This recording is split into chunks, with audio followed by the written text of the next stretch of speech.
እንዳልኩት አይደለም ብቻውን እኔ በኔ እምነት ላትጋራ ትችላለህ አሁን ያለው በስልጣን ላይ ያለው መንግስት ከአማካይ ደረጃ በታች የሆነ ደካማ መንግስት ነው ይሄን ውስብስብ ችግር በምንም ተአምር ብቻውን ሊወጣው አይችልም ስለዚህ አብረን እንስራ የምንለውን ጥያቄ እንደ ስልጣን ጥያቄ ማየት የለበትም አሁን ስልጣንን እንደ መጋራት ስልጣንን እንደ መሻማት ጥያቄ ማየት የለበትም እዳን ሸክምን ኃላፊነትን እንደ መጋራት ጥያቄ ነው ወሰድ ያለበት እድለኛ መንግስት ነው እንዲህ አይነት ተቃዋሚ ማግኘት ነው ይያልን ያለ ነው ምንድነው መስከረም 30 ጊዜ የሚያልቅ ቢሆንም ኦኬ አሁን የጋራ መፍትሄ እንፈልግ አንተም የተሳተፍክበት እንዳውም የጎላ ሚና አንተ ይኖርህ ነው ምንለውኛ መንግስት ነው ኢንካምበንት ነው አይደለም በኃላፊነት ስሜት ነው ያየን ያለ ነው እሱም ይሄን ጉዳይ በኃላፊነት ስሜት ማየት አለበት የማያይ ከሆነ ግን ቅድም በወረቀት ላይ ተፈጠረ ያልነው የኮንስቲቱሽናል ቀውስ ከመስከረም 30 በኋላ የሀገር የፖለቲካ ቀውስ ይሆናል ያን ቀውስ ብቻውን ሃንድል አያደርገውም ስለዚህ ወደ መፍትሄ ወደ አማራጩ ስንመጣ እኛ ያለነው ምንድነው አለና አማራጭ ለምሳሌ አሁን የኛን ከወሰድክ ዝርዝር የሆነ እኛ ለ2 ዓመት የሚቆይ የሽግግር መንግስት ያስፈልጋል ብለን ግን ይሄ አንድ አማራጭ ነው የግድ ይህን ካልተቀበላችሁ ልንል አንችልም ሌሎች የፖለቲካ ኃይሎችም ብልጽግናን ጨምሮ ሐሳቦች አምጡ እንነጋገር እንደራደር የግድ አንዳችን ሐሳብ አሸናፊ መሆን የለበትም በሰጥቶ መቀበል መርህ አንድ ስምምነት ላይ እንድረስ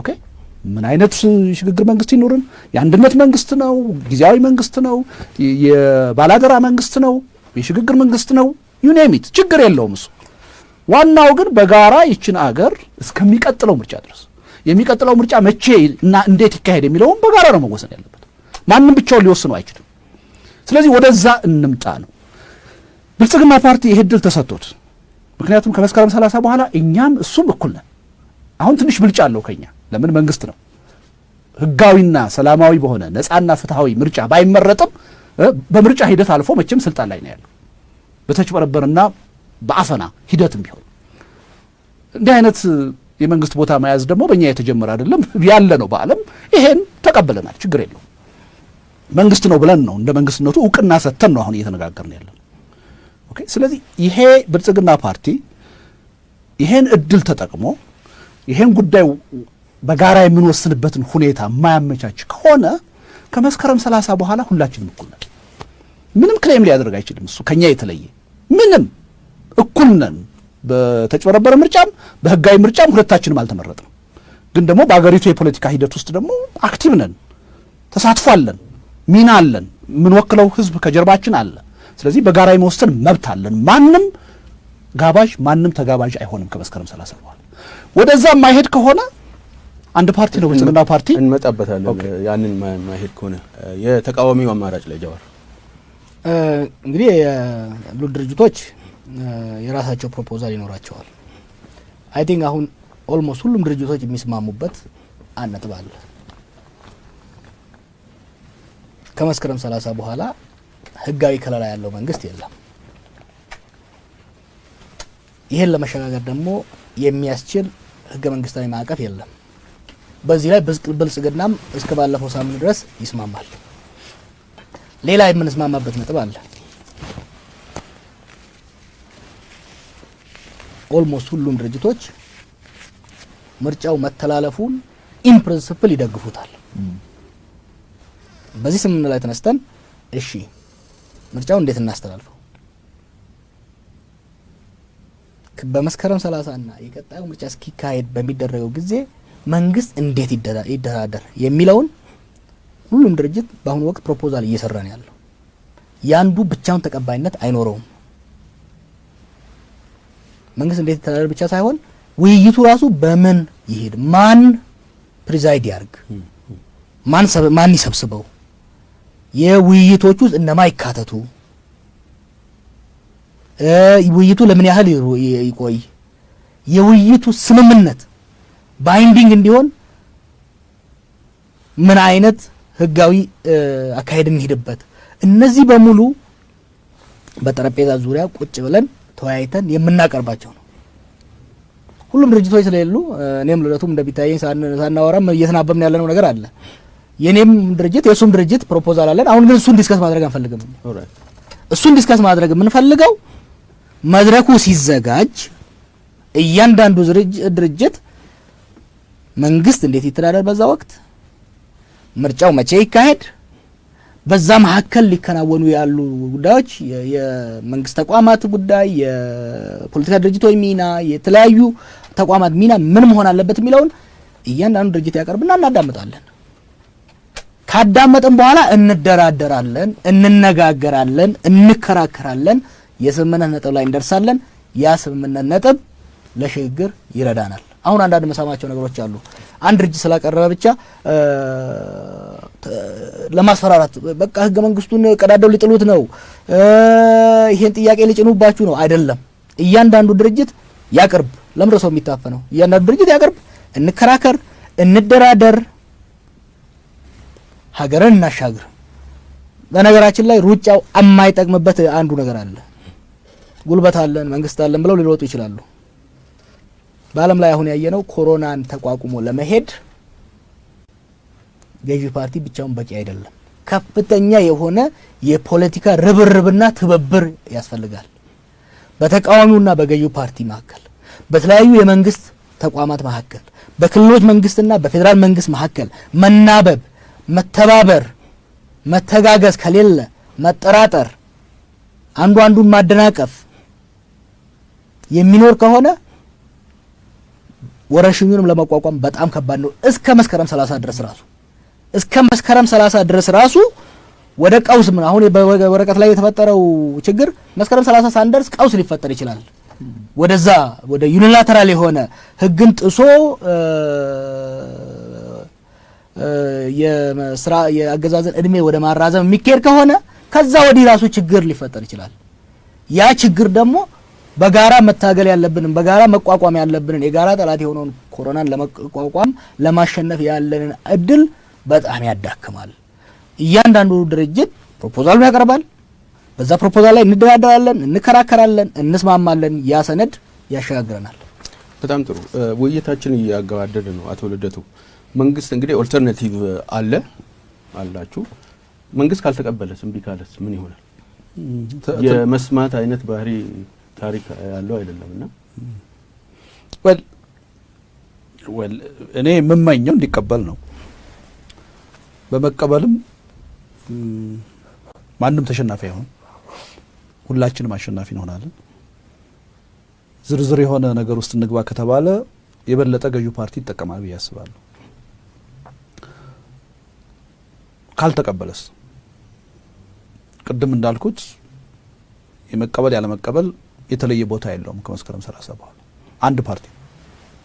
ስለዚህ አብዛኛው በኢትዮጵያ እንቅስቃሴ ያደረገ የፖለቲካ ኃይል የሀገሪቱ ችግር እንዴት ይፈታ የሚለው ጉዳይ ላይ አንድ ስምምነት ላይ ከደረሰ አንድ ፓርቲ ነው። ያን ስምምነት የመጋራትና ያለ መጋራት ፋንታ የሱ ነው የሚሆነው። ስለዚህ ምን ማለት ነው? ከሱ ጋር ሆነን እያሰብን ያለውን መፍትሄ እሱም ሳይኖር ወደ ተግባር መለወጥ የሚያስችለንን ሁኔታ ማሰብ አለብን ማለት ነው። ተቃዋሚ ጎራ ንገድ ያ በጣም መጥፎ አማራጭ ነው። ተገቢ ያልሆነ ነገር ነው። ምክንያቱም መንግስት ማለት በስልጣን ላይ ያለ መንግስት ማለት ቀላል አይደለም። ብዙ ነገር የተቆጣጠረ ነው። ችግር መፍጠር ከፈለገ ብዙ ነገር ማድረግ የሚችል እንደዛ አይነት ችግር እዚች ሀገር ውስጥ አሁን እንዲፈጠር ፍላጎት የለንም። we can't afford አንችልም። ግን በተለመደው የገዢው ፓርቲ አካሄድ በደንብ እያየን ነው ምልክቶቹ ነው። በደንብ እያየን ይሄን ነገር በእንቢታ የሚቀጥልበት ከሆነ ሁለት ነገሮች ወሳኝ ናቸው ብዬ አስባለሁ። አንደኛ ሌላው የፖለቲካ ኃይል በአጠቃላይ ወደ አንድ ስምምነት ከመጣ ይሄ ችግር በግማሽ ይፈታል። ወደደም ጠላም ብልጽግና ፓርቲ ያን ውሳኔ ወይ ይጋራል ወይ የራሱን አቋም ይወስዳል። ሁለተኛው ህዝቡ ነው ወሳኝ። ህዝቡ ይሄን ነገር በደንብ መከታተል አለበት። የማንም ጉዳይ አይደለም። አሁን የምንነጋገረው ጉዳይ የማንም ጉዳይ ሳይሆን የህዝቡ ጉዳይ ነው። ለዚህ ጉዳይ ዋናው ባለቤት ህዝቡ ነው። ህዝቡ ከመስከረም 30 በኋላ ይሄ መንግስት በስልጣን ላይ የሚቆይበት ምንም አይነት ህጋዊ ፖለቲካዊ መሰረት የሌለው መሆኑን ማወቅ አለበት። ካወቀ ይሄን የኛን አሁን እንቅስቃሴና አማራጭ ሐሳብ መደገፍ መቻል አለበት። በአንድ በኩል ተቃዋሚ ፓርቲዎች በዚህ ረገድ የጋራ የሆነ መግባባት ከፈጠሩ አንድ ላይ ከቆሙ በሌላ በኩል ይሄን ሐሳብ ምን ያህል ለአገር መድህን እንደሆነ አውቆ ህዝቡ ከደገፈው እኔ የብልጽግና ፓርቲ መቀበልና ለመቀበል ብዙም ችግር ያለው አይመስለኝም። ግን ወደዛ ደረጃ መከድ አለበት ብያለሁ። ብልጽግና ፓርቲ ይሄ ችግር ወዴት ደረጃ አሁን ጀዋር እንዳለው በአጭር ጊዜ ሊሸጋገር እንደሚችል ቆም ብሎ ማሰብ መቻል አለበት። በምንም ተአምር ወደዛ አይነት ቀውስ ውስጥ ልንገባ የምንችልበት ሁኔታ ውስጥ አይደለም ያለነው። በጣም አንጻራዊ የሆነ ሰላም ኖሮን ለምሳሌ ኢትዮጵያ ውስጥ ኦኬ፣ ጠንካራ የሆነ መንግስትና አመራር ኖሮን ኦኬ፣ ሁላችንም በአንድ ትጋት በአንድ ተነሳሽነት በትብብር መስራት እንኳን ብንችል አሁን ኢትዮጵያ እየገጠማት ያለውን ችግር መወጣት በጣም ትልቅ ፈተና። ይሄን ማሰብ ያስፈልጋል። እኔ ተቃዋሚ ፓርቲዎችም ይሄን ጉዳይ እንደ አንድ ጥሩ አጋጣሚና መንግስትን ጠልፎ የመጣያ መንገድ አድርገን ማየት የለብንም ነው ወይ? አይደለም፣ እንደዛ አይደለም። ስለዚህ እንዳውም በዚህ የመፍትሄ ሂደት ቁልፍ ሚና እንዲጫወት እንፈልጋለን። መንግስት ብዙ ነገር በእጁ ስላለ ነው። የሁላችንም አሁን እኛ ያቀረብነው ሰነድ አለ፣ ሌሎች ሰነድ እያዘጋጁ እንደሆነ አውቃለሁ። አብዛኛዎቻችን ውስጥ ያለው ስሜት መንግስትን የማግለል መንግስትን አንደርማይን የማድረግ አይደለም። መንግስት እንዳውም ቁልፍ የሆነ ሚና በዚህ ሂደት ውስጥ እንዲጫወት የማድረግ ነው። ከኛ በላይ መንግስት ነው እንደዚህ አይነት ወደ ሰፊነት ማሳየት ያለበት። አሁን ከኛ በላይ በእጁ የያዘው ነገር በጣም ብዙ። ስለዚህ ይልቁንስ ወደ ጠረጴዛው ዙሪያ ወደ ውይይቱ ይሄ ጉዳይ የጋራ ነው። ይሄ የተለመደውን የፖለቲካ ጨዋታ ማቆም አለበት። ብዙ የፖለቲካ ጨዋታዎች አይቻለሁ። ለምሳሌ ጠቅላይ ሚኒስትሩ በበቀደሙ የፖለቲካ ፓርቲዎች ውይይት መዝጊያ ላይ ብዙ የፖለቲካ ጨዋታ ሲጫወቱ አይቻለሁ። እና አቶ መለስ ዜናዊ ሲጫወቷቸው የነበሩ በደንብ ጠንቅቀን የምናውቃቸውን ጨዋታዎች ትክክል አይደለም። የዛን ስብሰባ መንፈስ የቋጩበት መንገድ ለእኔ በጣም አሳስቦኛል። ከውጭ ወረራ ጋር እስቲ ብሪፍሊ ትክክል አይደለም። ያ የተጠራበት አጀንዳ አለ። ያን አጀንዳ ነው መወያየት ያለብን። የሀገር ጉዳይ የሁላችንም ጉዳይ ነው። ማናችንም በሀገር ጉዳይ ላይ ዌቭ ልናደርግ አንችልም። ጥርት ያለ አቋም ነው ያለን።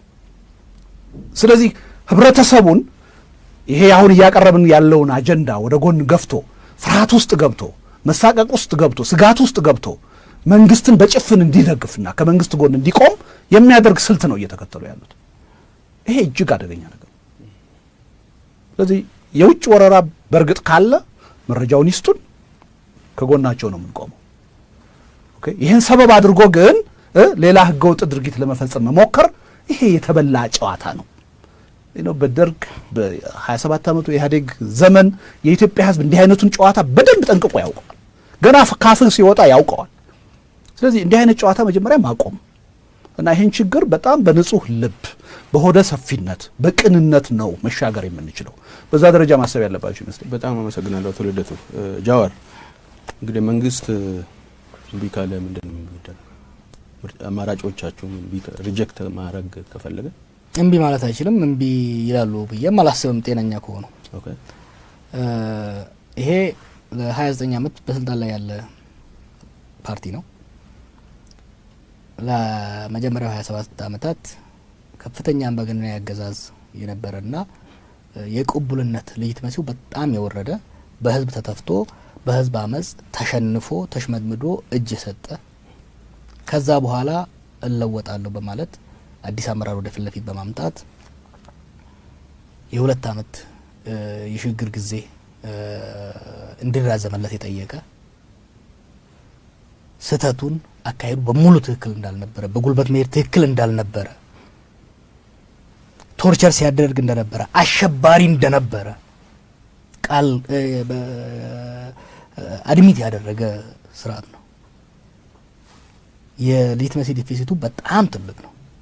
ባለፉት 1 ዓመት 2 ዓመት ደግሞ ሀገር ለማሻገር የተገባ ቃል መጀመሪያ አካባቢ የታየው የፖለቲካ ምህዳር የማስፋት ሂደት እየጠበበ ተስፋ እየተመናመነ በህዝብ በዚህ አመራርና በዚህ ፓርቲ ላይ ያለው አመኔታ አሁንም በድጋሚ በፍጥነት እያሽቆለቆለ ባለበት ሁኔታ ላይ ኦልሬዲ በህዝብ እይታ በህዝብ አመለካከት ፖፑላር ሌጂቲሜሲው ወደ ኔጌቲቭ እየገባ ያለ ፓርቲ ነው። ፖፑላር ሌጂቲመሲው በዛ ደረጃ ቀውስ ውስጥ እያለ ኮንስቲቱሽናል ሌጂቲመሲው ጥያቄ ውስጥ የሚያስገባ እርምጃ ከወሰደ ከፍተኛ አደጋ ስለሚኖረው ወደዛ ይሄዳሉ ብለን አናስብም። አይ ቲንክ ግልጽ መሆን አለበት ካልተረዱ። እኔና ልደቱ ተነስተን ዛሬ ጠቅላይ ሚኒስትርና ምክትል ጠቅላይ ሚኒስትር ራሳችንን ማንለው ብንልም ሰው ሲሪየስ የማይወስደን ያ የፔፐር ሌጂቲመሲ ስለሌለን ከመስከረም 30 በኋላ አንድም ሰው እዚህ ሀገር ውስጥ አንድም ፓርቲ ከአንዱ በበለጠ ሀገር የማስተዳደር ሌጂቲመሲ አለኝ ማለት አይችልም። ይሄ በጣም ትልቅ አደጋ እንደሆነ መረዳት አለባቸው። ጥርጣሬያቸው ከፖለቲካ ፓርቲዎቹ ብቻ ይመስለኛል። መከላከያ አይታዘዝልህም፣ ፖሊስ አይታዘዝልህም፣ ዜጋ አይታዘዝልህም። ከትግራይ ጋር የተጀመረውን ነገር እያየኸው ነው። ወደ ሌላ ክልሎች ይዛመዳል። ምክንያቱም ህገ መንግስታዊ የበላይነትን አስከብራለሁ ብለህ እኮ ነው መከላከያን የምታዘው፣ ፖሊስ የምታዘው፣ ዜጎችን የምታዘው።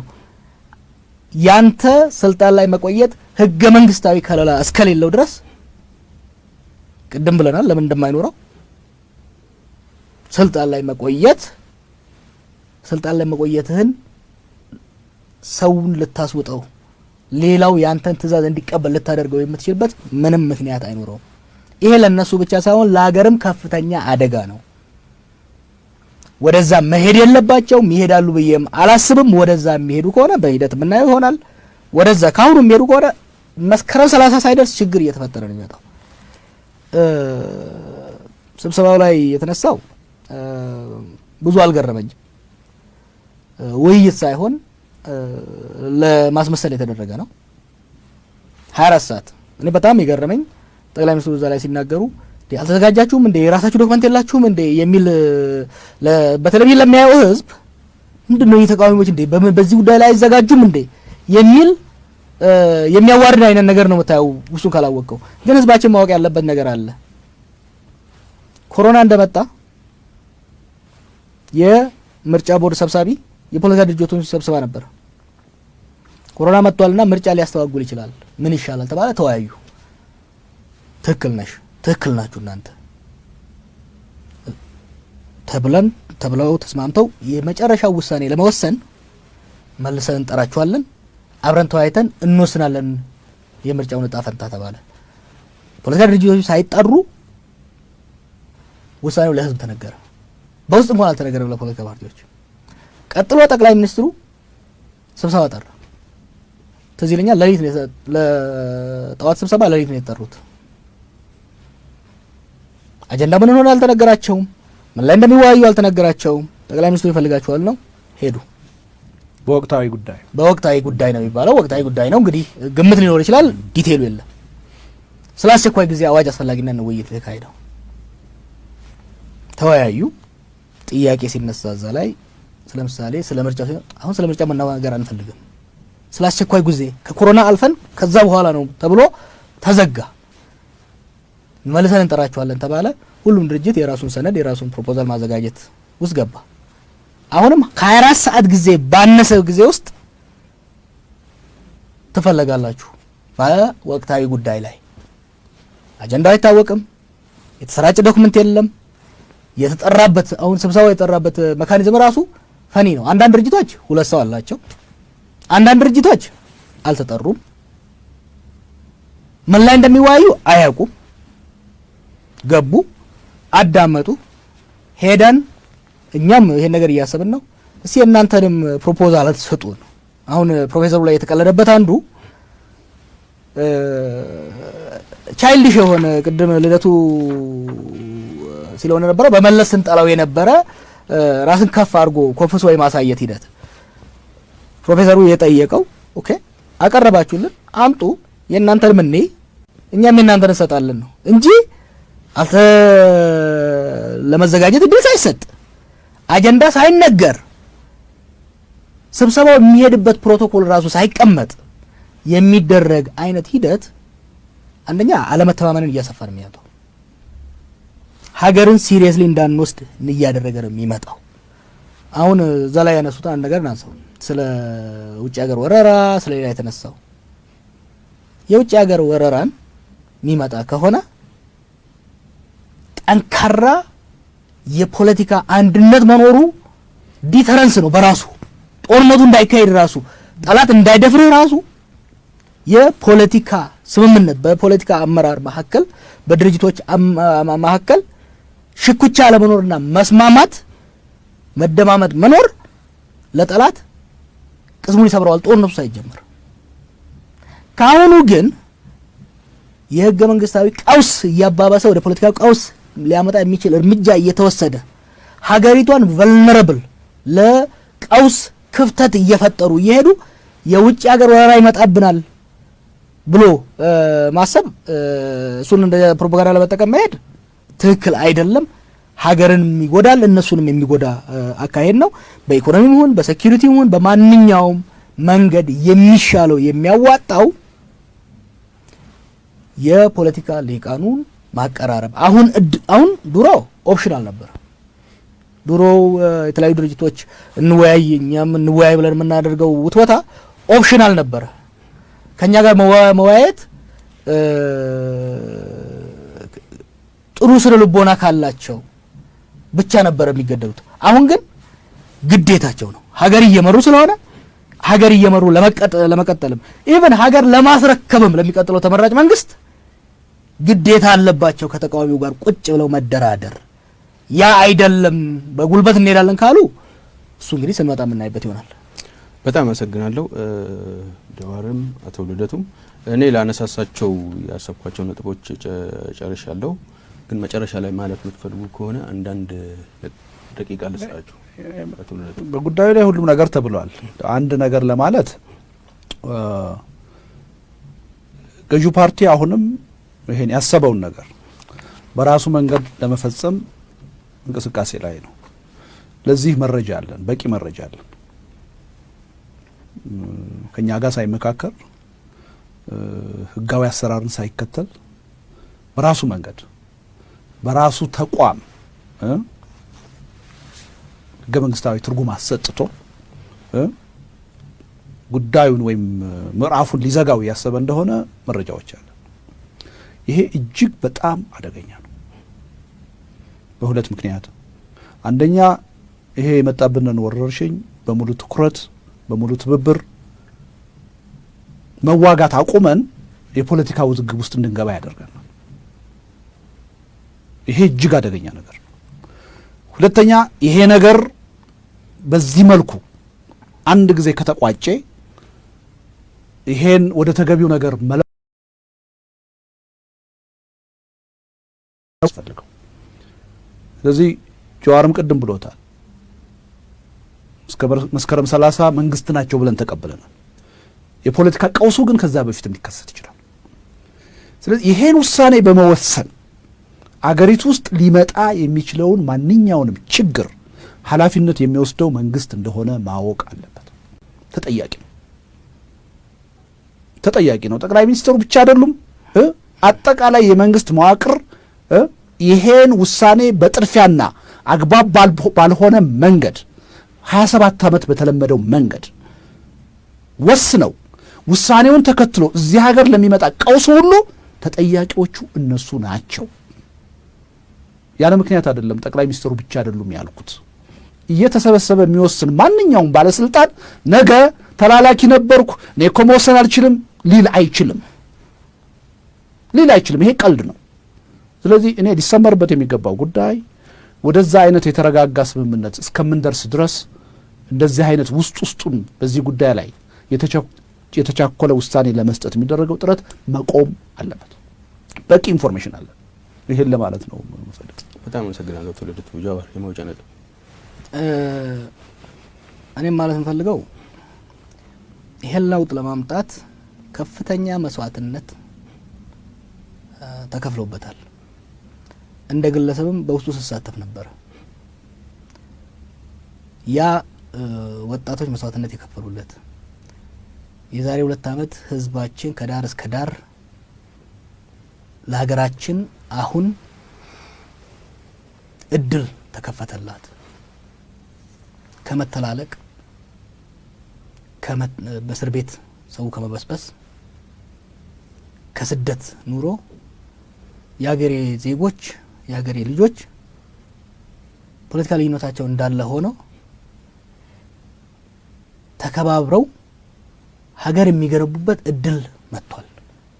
ከነ መንግስቱ ንዋይ ዘመን ጀምሮ እዚህ ሀገር ውስጥ ህዝባዊ ዲሞክራሲያዊ ፍትሃዊ ስርዓት ለመገንባት በሚሊዮን የሚቆጠር ህዝብ ረክፏል። ፋይናሊ ይሄ እድል መጣ። በጣም ይገርሙኛል እኮ ዲያር ላኪ ከዚህ በፊት የነበሩ ለውጦች የነበሩትን ስርዓቶች እየደረመሱ የመጡ ናቸው።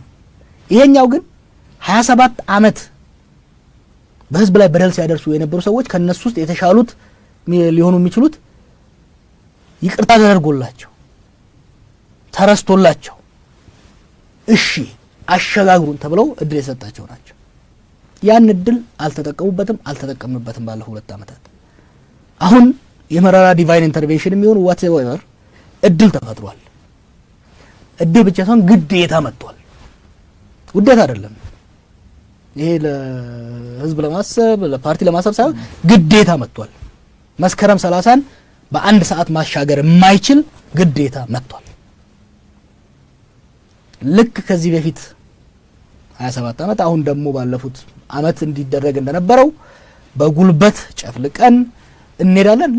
ሊጨፈልቁ ይችላሉ፣ ሊያስሩ ይችላሉ፣ ሊገሉ ይችላሉ፣ ብዙ ነገር ማድረግ ይችላሉ። ግን ማወቅ ያለባቸው ተቃዋሚውን ብቻ አይደለም ማየት ያለባቸው፣ የኢትዮጵያን ህዝብ ብቻ አይደለም ኮሮናን ማየት መቻል አለባቸው። ኮሮናን ተቋቁመው ለመሄድ በሀገር ውስጥ ከፍተኛ የሆነ የህዝብ ትብብር፣ ህዝብ ከመንግስት ጋር መተባበር አለበት። የፖለቲካ አመራሩ የተቃዋሚ አመራር ከመንግስት አመራር ጋር መተባበር አለበት። የክልል አመራር ከፌደራል አመራር ጋር መናበብ መተባበር አለበት።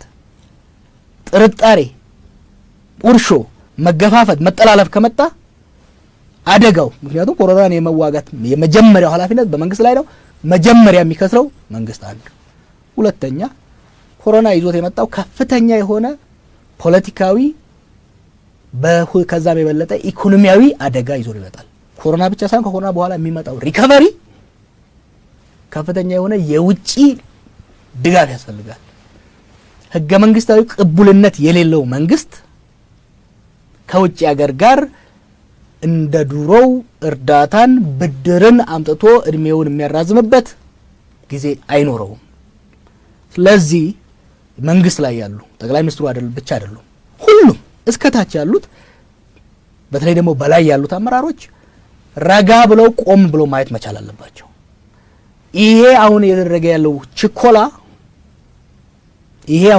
ያለው ችኮላ ለነሱም ለሀገርም ጥቅም የለውም። እንወያይ። ውጤቱ እነሱ እንደሚፈሩት ላይሆን ሁሉ ይችላል። እኔ እስከማውቀው ድረስ ስልጣን ከነሱ ቀምቶ እነሱን ሌላ ጋር አድርጎ መሄድ የሚያስብ ፖለቲካል ፓርቲ ሁሉም ፖለቲካል ፓርቲዎች ያናግራቸዋለሁ። የለም እንደዛ። ሁሉም ለሀገር በሚጠቅም መልኩ ማሻገር ይፈልጋል።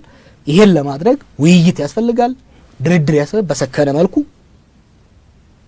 ፌርና ፍትሃዊ በሆነ መልኩ ተራ የሆነ እነመለስ የሰለቸንን የጢባጢቤ ጨዋታ ሳይሆን ከትልልቅ ሰዎች ይሄ ግዙፍ የሆነ ችግር የሚመጥነውን አመራር መስጠት ከሚገባቸው ሰዎች የሚጠበቅ አይነት ውይይት፣ ድርድር ያስፈልጋል።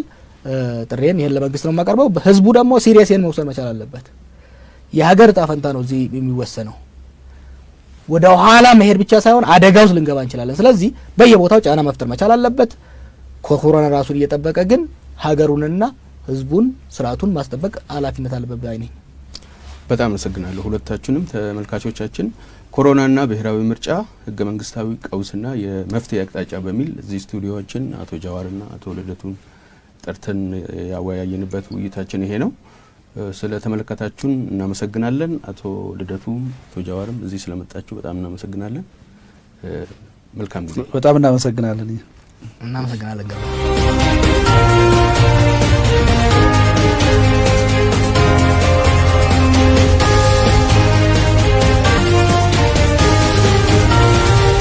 ደም እንዳልኩት አይደለም ብቻውን።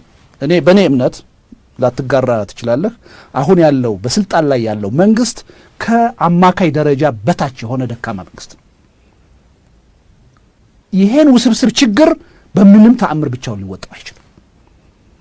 ስለዚህ አብረን እንስራ የምንለውን ጥያቄ እንደ ስልጣን ጥያቄ ማየት የለበትም። አሁን ስልጣንን እንደ መጋራት ስልጣንን እንደ መሻማት ጥያቄ ማየት የለበትም። እዳን፣ ሸክምን፣ ኃላፊነትን እንደ መጋራት ጥያቄ ነው መውሰድ ያለበት። እድለኛ መንግስት ነው እንዲህ አይነት ተቃዋሚ ማግኘት። አዎ ነው እያልን ያለ ነው። ምንድነው መስከረም 30 ጊዜ የሚያልቅ ቢሆንም ኦኬ አሁን የጋራ መፍትሄ እንፈልግ። አንተም የተሳተፍክበት እንዳውም የጎላ ሚና አንተ ይኖርህ ነው የምንለው እኛ።